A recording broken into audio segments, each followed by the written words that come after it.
ಭಾರತದಲ್ಲಿ ನಕ್ಸಲರ ರಕ್ತಸ್ಥಿತಿ ಅಧ್ಯಾಯ ಕೊನೆಗೂ ಅಂತ್ಯಗೊಂಡಿರುವುದು ಹರ್ಷ ತರುವಂತದ್ದಾಗಿದ್ದು, ಇದಕ್ಕೆ ಕಾರಣೀಭೂತರಾದ ಪ್ರಧಾನಮಂತ್ರಿ ನರೇಂದ್ರ ಮೋದಿ ಹಾಗೂ ಗೃಹ ಸಚಿವ ಅಮಿತ್ ಶಾ ಅವರಿಗೆ ಅಭಿನಂದನೆಗಳನ್ನು ಸಲ್ಲಿಸುತ್ತೇವೆ ಎಂದು ಬಿಜೆಪಿ ಮಾಧ್ಯಮ ವಕ್ತಾರರಾದ ಸುಧಾ ಹಾಲಕಾಯಿ ಹೇಳಿದರು. ಕಲಬುರಗಿಯ ಪತ್ರಿಕಾ ಭವನದಲ್ಲಿ ಕರೆದ ಸುದ್ದಿಗೋಷ್ಠಿಯನ್ನು ಉದ್ದೇಶಿಸಿ ಮಾತನಾಡಿದ ಅವರು, ಕೇಂದ್ರ ಸರ್ಕಾರ ಅತ್ಯಂತ ಪರಿಶ್ರಮದಿಂದ ಭಾರತದಲ್ಲಿ ನಕ್ಸಲರ ರಕ್ತಸ್ಥಿತಿ ಅಧ್ಯಾಯ ಕೊನೆಗೂ ಅಂತ್ಯ ಮಾಡಿರುವುದನ್ನು ನಾವು ನಾಗರಿಕರು ಬೆಂಬಲಿಸಬೇಕು. ಇಂತಹ ಹಿಂಸಾತ್ಮಕ ಸಿದ್ಧಾಂತಗಳು ತಲೆ ಎತ್ತದಂತೆ ಮಾಡುವುದು, ಪುರಾತನ ಕಾಂಗ್ರೆಸ್ ಪಕ್ಷ ಇದಕ್ಕೆ ಬೆಂಬಲ ನೀಡುವುದನ್ನ ಕೊನೆಗೊಳಿಸುವಂತೆ ಮಾಡುವುದು ನಾಗರಿಕರ ಕೈಯಲ್ಲಿದೆ ಎಂದರು. ನಕ್ಸಲ್ ಮುಕ್ತ ಭಾರತ ನಮಗೆ ನಿಮಗೆ ಎಲ್ಲರಿಗೂ ಅಭಿನಂದನೆ. 60 ವರ್ಷದ ನಂತರ ಕೊನೆಗೂ ನಮ್ಮ ಭಾರತ ಈ ರಕ್ತಪಾತದ ಆಕ್ಟಿವಿಟೀಸಲ್ಲಿ ಏನು ತೊಡಗಿತ್ತು, ನಕ್ಸಲಿಸಮ್, ಇದರಿಂದ ಮುಕ್ತವಾಗಿದೆ. ಇದಕ್ಕೆ ಕಾರಣಭೂತರಾದ ಆದರಣೀಯ ಪ್ರಧಾನಮಂತ್ರಿಗಳಾದ ನರೇಂದ್ರ ಮೋದಿಜಿಯವರು, ನಮ್ಮ central union home minister Amit ಶಾಜಿಯವರು, ಮತ್ತು ನಮ್ಮ ಎಲ್ಲ armed forces, specially for this Naxal free India, CRPF, ಅದರಲ್ಲಿ Cobra unit, BSF, ITBP, CISF ಮತ್ತು ಸ್ಟೇಟ್ ಪೊಲೀಸ್, DRG ಮತ್ತು ರೇಗೂನ್ಸ್ದವರು, ಇವರಿಗೆಲ್ಲರಿಗೂ ನಮ್ಮ ಮನಸ್ಪೂರ್ವಕವಾದ ಧನ್ಯವಾದಗಳು ಮತ್ತು ಅಭಿನಂದನೆಗಳು.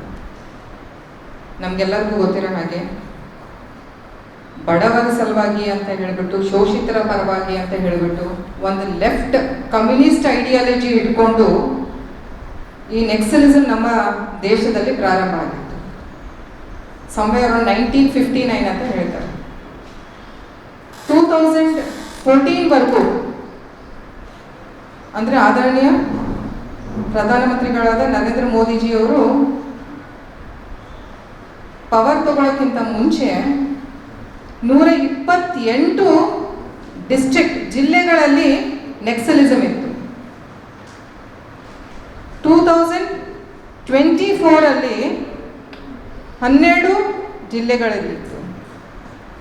2025 3 ಜಿಲ್ಲೆಗಳು. ಇವತ್ತು 31 ಮಾರ್ಚ್ಗೆ, ನಿನ್ನೆ ಹೋಮ್ ಮಿನಿಸ್ಟರ್ ಅಮಿತ್ ಶಾಜಿಯವರು ಮೊನ್ನೆ 31 ಮಾರ್ಚ್ಗೆ ನಾವು ನಕ್ಸಲ್ ಫ್ರೀ ಇಂಡಿಯಾ ಮಾಡ್ತೀವಿ ಅಂತ ಏನು ಒಂದು ಮಾತು ಕೊಟ್ಟಿದ್ರು, ಅದನ್ನು ಪೂರ್ಣಗೊಳಿಸಿದರು. ಏನು ಆದಿವಾಸಿಗಳಿಗೆ ಅವರ ಹಕ್ಕನ್ನು ಕೊಡ್ತೀವಿ ಅಂತ ಹೇಳಿಬಿಟ್ಟು ಇವರೇನು ನಕ್ಸಲಿಸಮ್ ತಮ್ಮ ಚಟುವಟಿಕೆಯನ್ನು ಮಾಡ್ತಾ ಇದ್ರು, ಇನ್ಫ್ಯಾಕ್ಟ್ ಅವರ ಹಕ್ಕುಗಳನ್ನೇ ಇವರು ಕಸ್ಕೊಂಡ್ರು. ಏನಿಲ್ಲ ಅಂತಂದರೆ 6,000ಕ್ಕಿಂತ ಜಾಸ್ತಿ ನಮ್ಮ ಆರ್ಮ್ಡ್ ಫೋರ್ಸಸ್ ಅವರು ಜೀವ ಕಳ್ಕೊಂಡಿದ್ದಾರೆ. 15,000ಕ್ಕಿಂತ ಜಾಸ್ತಿ ಸಾಮಾನ್ಯ ನಾಗರಿಕರು ಇದಕ್ಕೆ ಬಲಿಯಾಗಿದ್ದಾರೆ. ಅಂದರೆ ಯೋಚನೆ ಮಾಡಿ, 20,000 ಕುಟುಂಬಗಳು ಅನಾಥವಾಗಿದ್ದಾವೆ. ಒಬ್ಬರು ಜೀವ ಹೋಗೋದ್ರಿಂದ ಒಬ್ಬರೇ ಹೋಗಿರಂಗಿಲ್ಲ, ಅಲ್ಲಿ ಇಡೀ ಕುಟುಂಬ 20,000 ಕುಟುಂಬಗಳು ಅನಾಥವಾದರು. ಅಷ್ಟೇ ಅಲ್ಲ, ಎಷ್ಟೊಂದು ಜನ ಅಪಾಹಿಜರಾದರು, ರೈತರಿಗೆ ಕಾಲು ಕಡಿತಿದ್ರಂತೆ. ಅಂದರೆ ಅವರು ಮತ್ತೆ ಜೀವನ ಪೂರ್ತಿ ಅವರು ಕೆಲಸ ಮಾಡಂಗಿಲ್ಲ, ಅವ್ರ ಮನೇನ ನಡೆಸಂಗಿಲ್ಲ, ಶಾಲೆಗಳನ್ನು ಸುಟ್ಟಾಕಿದ್ರು. BPL ರೇಷನ್ ಕಾರ್ಡ್ ಹಾಗೂ ಆಯುಷ್ಮಾನ್ ಕಾರ್ಡ್ ಫಲಾನುಭವಿಗಳಿಗೆ ಸುಜಿನಿ ಆಸ್ಪತ್ರೆಯಲ್ಲಿ ಉಚಿತ ಚಿಕಿತ್ಸೆ. ಕಲಬುರಗಿಯಲ್ಲಿ ಸ್ತ್ರೀ ರೋಗ ಹಾಗೂ ಮಕ್ಕಳ ಚಿಕಿತ್ಸೆಗಾಗಿಯೇ ಪ್ರತ್ಯೇಕ ಆಸ್ಪತ್ರೆ ಪ್ರಾರಂಭ. ಸುಜಿನಿ ಕಲ್ಯಾಣ ಕರ್ನಾಟಕ ಭಾಗದ ಅತ್ಯಾಧುನಿಕ ತಾಯಿ ಮತ್ತು ಶಿಶುವಿನ ಆರೈಕೆಯ ಆಸ್ಪತ್ರೆ.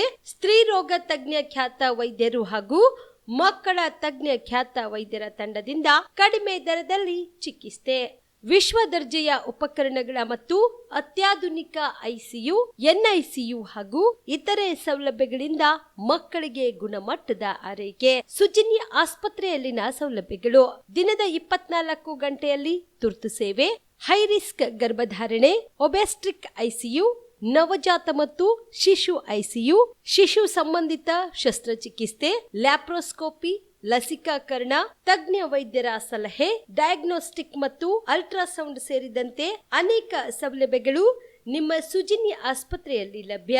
ಹೆಚ್ಚಿನ ಮಾಹಿತಿಗಾಗಿ ಸಂಪರ್ಕಿಸಿ ಸುಜಿನಿ ಆಸ್ಪತ್ರೆ, ಬಿಗ್ ಬಜಾರ್ ಎದುರುಗಡೆಗೆ, ಕಲಬುರಗಿ. ದೂರವಾಣಿ ಸಂಖ್ಯೆ 08472272727 ಅಥವಾ ಮೊಬೈಲ್ ನಂಬರ್ 9900427814.